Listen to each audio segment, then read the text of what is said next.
Assalamualaikum warahmatullahi wabarakatuh. Nama saya Muhammad Dafar Munzir dari Prodi Teknik Informatika.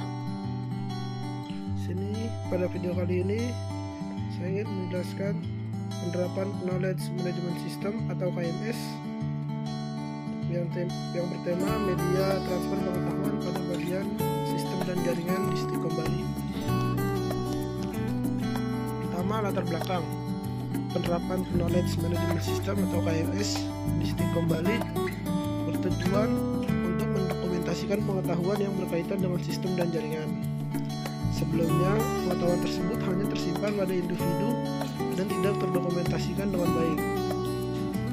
Mungkin dengan adanya KMS diharapkan dapat memudahkan petugas dapat menyelesaikan keluhan berdasarkan rekam jejak permasalahan yang telah terjadi. Tujuan dan manfaatnya. Tujuan dari KMS adalah untuk mengelola pengetahuan yang dimiliki oleh sumber daya manusia atau SDM di perguruan tinggi, sehingga pengelolaan pengetahuan menjadi lebih mudah dan memanfaatkan teknologi informasi. Manfaatnya yaitu termasuk peningkatan efisiensi dalam penanganan keluhan dan memperbaiki sistem, serta transfer pengetahuan yang lebih baik di antara anggota tim.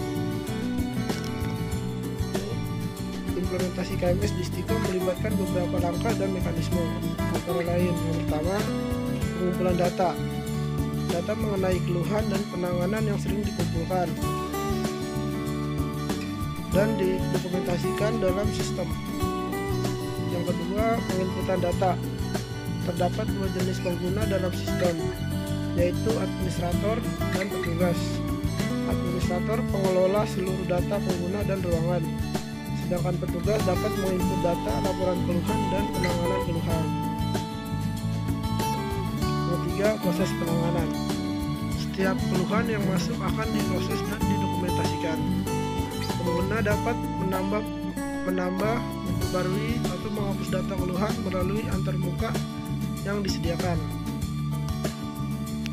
Yang keempat, data flow diagram atau DFD. DFD digunakan untuk menggambarkan alur data dalam sistem yang mencakup proses penginputan, pengelolaan, dan penanganan keluhan.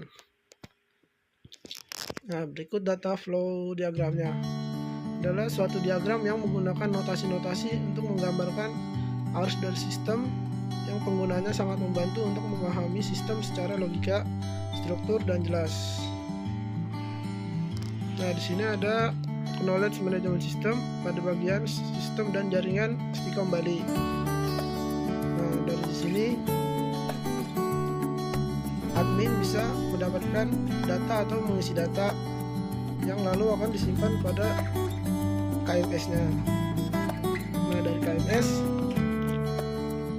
petugas bisa mengambil data yang telah admin isi atau yang telah admin tambahkan di dalam Knowledge Management System. Begitupun sebaliknya, petugas bisa mengisi atau menambahkan data untuk dimasukkan ke dalam KMS.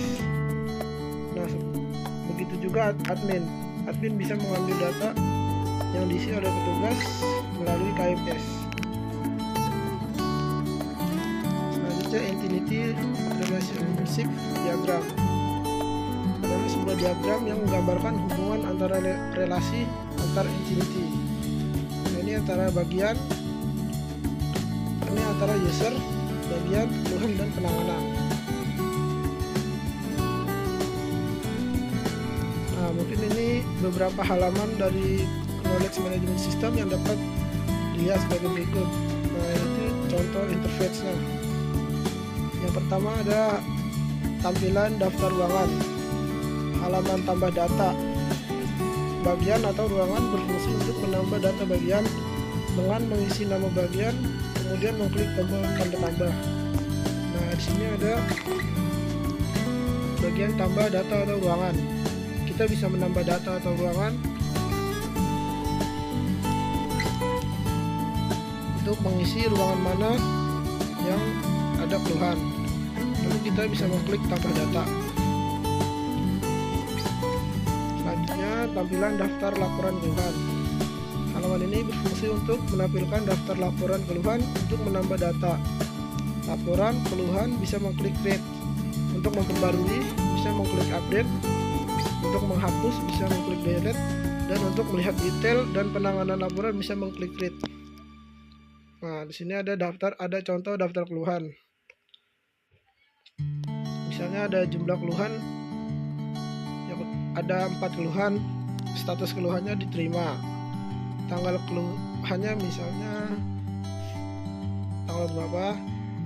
Nah, pada bagian PS1 ditambahkan oleh admin. Selanjutnya, tampilan tambah keluhan. Halaman ini berfungsi untuk menambah data laporan keluhan dengan mengisi judul atau nama laporan, keterangan, dan bagian tempat yang dilaporkan. Nah, di sini ada tambah keluhan. Kita bisa mengisi nama laporan. Misalnya nama laporannya itu kerusakan. Nah, kita bisa menjelaskan keterangan kerusakannya itu. Misalnya contohnya kerusakan pada kabelan yang putus. Nah, terus di bawahnya ini ada bagian ruangan yang dilaporkan. Nah, bagian kabelan putusnya itu di bagian, misalnya di bagian A3 atau di ruangan A3. Lalu kita bisa mengklik create untuk menambahkan keluhan. Selanjutnya, tampilan detail laporan keluhan. Halaman ini menampilkan detail laporan keluhan dan proses penanganan laporan keluhan. Nah, sini ada keluhan rate atau yang telah misalnya kita isi. Kayak tadi misalnya judul keluhannya itu kerusakan. Nah, kerusakannya itu misalnya di bagian kabelan pada ruangan A3. Nah, nanti kita bisa menambahkan keluhan tersebut. Nah, selanjutnya tampilan penanganan laporan. Halaman ini menampilkan form untuk menambahkan data penanganan laporan keluhan. Penanganan, misalnya kita ingin menambahkan penanganan misalnya kerusakan lagi seperti tadi. Mungkin itu saja. Yang terakhir ada kesimpulannya yaitu penerapan Knowledge Management System KMS di Stikom Bali telah berhasil mendokumentasikan pengetahuan yang berkaitan dengan sistem dan jaringan, serta memudahkan petugas dalam menangani keluhan berdasarkan rekam jejak permasalahan yang telah terjadi. Dengan adanya KMS, pengelolaan pengetahuan menjadi lebih struktur dan efisien, yang pada gilirannya meningkatkan kualitas layanan di bagian sistem dan jaringan. Yang terakhir, saran.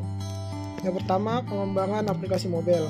Pengembangan aplikasi berbasis Android atau iOS agar KMS lebih mudah diakses oleh petugas menggunakan smartphone, sehingga meningkatkan fleksibilitas dan responsivitas dalam penanganan keluhan. Yang kedua, pelatihan pengguna. Mengadakan pelatihan pada pengguna KMS untuk memastikan bahwa semua petugas memahami cara menggunakan sistem dengan efektif, sehingga dapat memaksimalkan manfaat dari KMS yang telah diterapkan. Yang ketiga, peningkatan fitur. Dengan menambahkan fitur yang baru dapat mendukung analisis data dan pelaporan, sehingga petugas dapat lebih mudah dalam mengambil keputusan berdasarkan data yang tersedia. Yang keempat, evaluasi berkala. Melakukan evaluasi berkala terhadap sistem untuk mengidentifikasi area yang perlu diperbaiki dan memastikan bahwa KMS tetap berjalan dengan kebutuhan organisasi. Mungkin itu saja dari saya. Kurang lebihnya mohon maaf. Akhirnya, wabillahi taufiq wal hidayah. Wassalamualaikum warahmatullahi wabarakatuh.